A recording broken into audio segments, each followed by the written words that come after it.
여러분, 혹시 이런 경험 있으신가요? 분명히 상대방도 알아줄 거라고 생각했는데 전혀 예상치 못한 반응을 보이는 경우, 속으로 당연히 이렇게 해야 하는 거 아니야? 라고 생각했지만 입 밖으로 꺼내지는 못했을 때, 결국 시간이 지나면서 그 당연함이 배신감으로, 서운함으로, 심지어 분노로 바뀌어버리는 경험 말이죠. 오늘 우리가 이야기할 주제는 바로 이겁니다. 말하지 않은 기대는 오해를 부르게 된다. 조금은 강렬한 제목이죠? 하지만 우리 삶 속에서 너무나 흔하게 일어나는, 어쩌면 우리가 매일 경험하고 있는지도 모르는 이야기입니다. 우리는 종종 상대방이 우리의 마음을 읽어주기를 바랍니다. 특히 가까운 관계일수록 그런 경향이 강해지죠. 오랜 시간을 함께한 연인, 부부, 가족, 심지어 직장 동료나 친구에게까지 우리는 암묵적인 기대를 품습니다. 이 정도는 말 안 해도 알겠지. 나를 생각한다면 당연히 이렇게 해줘야지. 라는 생각들이 우리 마음속에 자리 잡게 되는 거죠. 하지만 여기서 중요한 사실 하나를 짚고 넘어가야 합니다. 우리의 생각과 감정은 우리 머릿속에만 존재한다는 것. 아무리 가까운 사람이라 할지라도 우리의 모든 생각을 정확히 읽어낼 수는 없습니다. 각자 다른 배경, 다른 경험, 다른 가치관을 가지고 살아왔기 때문에 같은 상황을 보더라도 전혀 다른 해석을 내릴 수 있습니다. 간단한 예를 들어볼까요? 사랑하는 연인이 있습니다. 여자는 기념일에 남자가 깜짝 파티를 열어주기를 은근히 기대하고 있습니다. 하지만 남자는 기념일에는 둘만의 오붓한 저녁 식사를 하는 것을 더 중요하게 생각합니다. 여자는 자신의 기대를 남자에게 전혀 이야기하지 않았습니다. 기념일 당일 남자는 멋진 레스토랑을 예약하고 여자를 데려갑니다. 여자는 겉으로는 기뻐하는 척하지만 속으로는 내가 얼마나 깜짝 파티를 기대했는데라며 서운함을 느낍니다. 남자는 자신의 최선을 다했다고 생각하지만 여자의 미묘한 표정 변화를 눈치채지 못합니다. 시간이 흐르면서 여자의 서운함은 점점 커져갑니다. 나를 정말로 생각한다면 이 정도는 알아줘야 하는 거 아니야? 작년 내 생일에는 친구들이 서프라이즈 파티도 해줬는데, 생각들이 꼬리에 꼬리를 물고 이어집니다. 결국 여자는 남자에게 말하지 못한 기대 때문에 혼자만의 분노와 서운함을 키우게 되는 것이죠. 이것은 아주 사소한 예시처럼 보일 수 있지만 우리 삶의 많은 관계에서 이와 유사한 상황들이 반복적으로 발생합니다.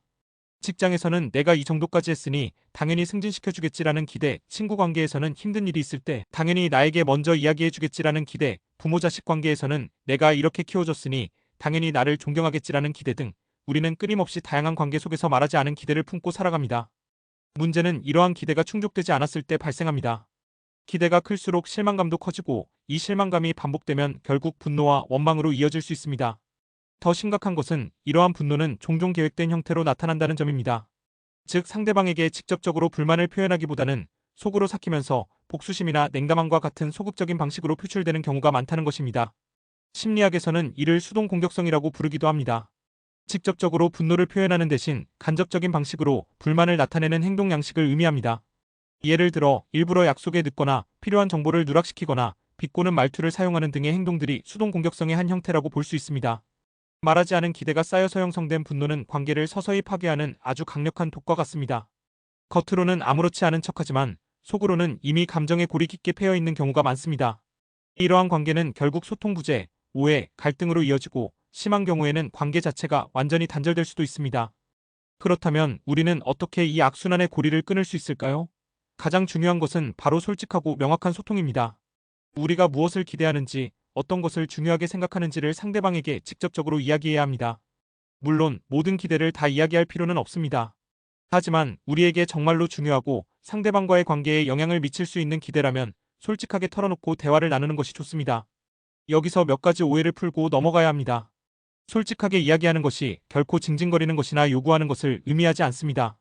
자신의 감정과 생각을 있는 그대로 전달하고 상대방의 의견을 경청하며 서로의 기대를 조율해 나가는 과정입니다.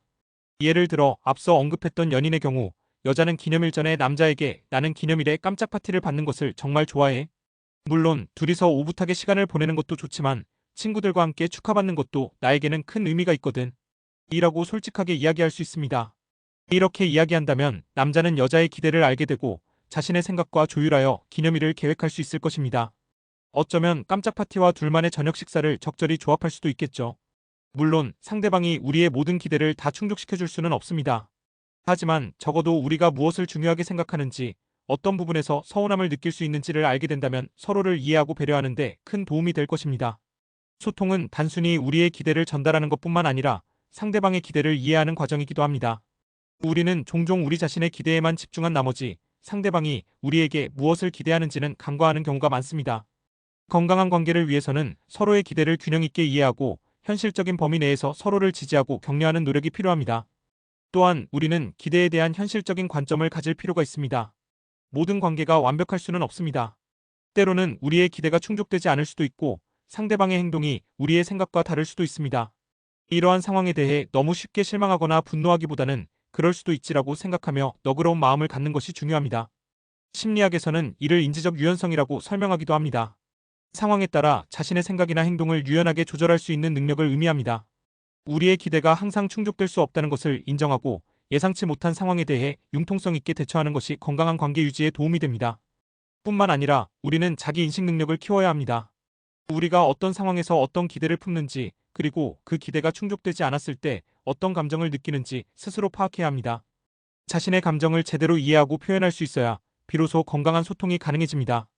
예를 들어, 나는 왜 이 상황에서 화가 나는 거지? 내가 진정으로 기대했던 것은 뭐지? 어떻게 이야기해야 내 마음이 제대로 전해질까? 와 같은 질문을 스스로에게 던져보는 것이 도움이 될 수 있습니다. 결국 말하지 않은 기대는 오해를 부르게 된다는 명제는 우리에게 중요한 메시지를 던져줍니다. 관계의 어려움은 종종 우리가 입 밖으로 꺼내지 못한 기대에서 비롯된다는 사실을 깨닫게 해줍니다. 침묵 속에서 키워진 기대는 결국 우리 자신과 상대방 모두에게 상처를 남기는 분노로 변질될 수 있습니다. 이제부터라도 우리 마음속에 숨겨진 기대들을 용기 내어 꺼내어 보는 것은 어떨까요? 솔직하고 건설적인 대화를 통해 서로의 마음을 이해하고 현실적인 기대를 설정하며 건강하고 성숙한 관계를 만들어 나가는 것이 중요합니다. 기억하세요. 소통은 관계의 가장 강력한 도구입니다. 우리의 기대를 명확하게 전달하고 상대방의 기대를 경청하며 서로를 존중하는 마음으로 대화한다면 불필요한 오해와 분노를 예방하고 더욱 깊고 긍정적인 관계를 만들어갈 수 있을 것입니다. 오늘 이야기가 여러분의 관계를 되돌아보고 더 나은 소통을 위한 첫걸음을 내딛는 계기가 되기를 바랍니다. 감사합니다.